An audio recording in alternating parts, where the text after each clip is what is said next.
మంత్రి కొండా సురేఖ కూతురు సుస్మితా పటేల్ ఆసక్తికర వ్యాఖ్యలు చేశారు. పరకాల నుంచి పోటీపై క్లారిటీ ఇచ్చారు. తన తల్లిదండ్రుల రాజకీయ ప్రస్థానం కొమ్మాల జాతర నుండి ప్రారంభమైందన్న సుస్మిత తన రాజకీయ ప్రస్థానము ఇక్కడి నుంచే ప్రారంభమవుతుందన్నారు. తాను తప్పకుండా ఎమ్మెల్యేగా గెలుస్తానన్నారు సుస్మితా పటేల్. నా రాజకీయ ప్రస్థానం కూడా ఇక్కడి నుంచే స్టార్ట్ అయిందని చెప్తున్నా.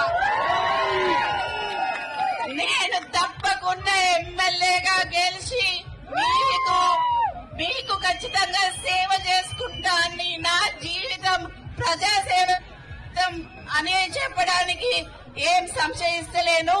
ఈ రోజు కొండా మురళీధర్రావు గారు పక్కన నించున్నారు కాబట్టి ఇట్లా మాట్లాడుతున్నా గానీ లేకపోతే ఇట్లా మాట్లాడేదాన్ని కాదు. నేను ఇంకా కొంచెం శాంతంగా మాట్లాడమన్నారని మాట్లాడినా, లేకపోతే ఎట్లుంటుందో తెలుసు కదా. నా రాజకీయ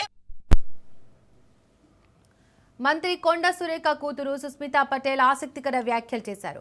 పరకాల నుంచి పోటీపై క్లారిటీ ఇచ్చారు. తన తల్లిదండ్రుల రాజకీయ ప్రస్థానం కొమ్మాల జాతర నుండి ప్రారంభమైందన్న సుస్మిత తన రాజకీయ ప్రస్థానము ఇక్కడి నుండే ప్రారంభమవుతుందన్నారు.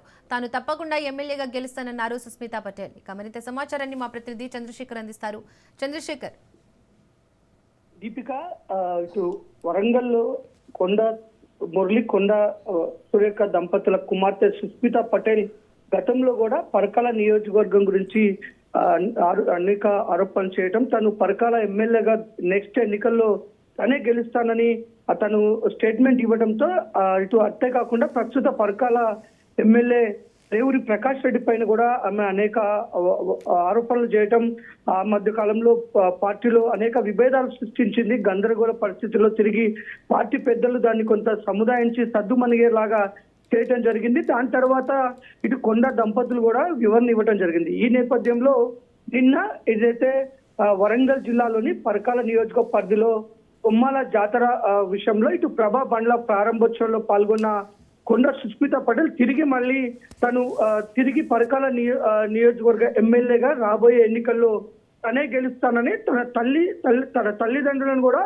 ఇదే గీసుకొండ మండలం నుంచే ఇక్కడి నుంచే వారు ఎన్నికల్లోకి రావటం, మాజీ ముఖ్యమంత్రి రాజశేఖర్ రెడ్డి ఆశీస్సులతో ఇక్కడి నుంచే వారు రాజకీయాల్లోకి వచ్చారు. తిరిగి తను కూడా రాబోయే ఎన్నికల్లో తను పరకాల ఎమ్మెల్యేగా తనే గెలుస్తానని, తన తండ్రి కొండ మురళి తన పక్కన ఉండి తను కొంత సున్నితంగా మాట్లాడమంటే నేను సున్నితంగా మాట్లాడుతున్నాను, లేదంటే నా మాటలు వేరే తీరుగా ఉంటాయి, మీకు తెలుసు కదా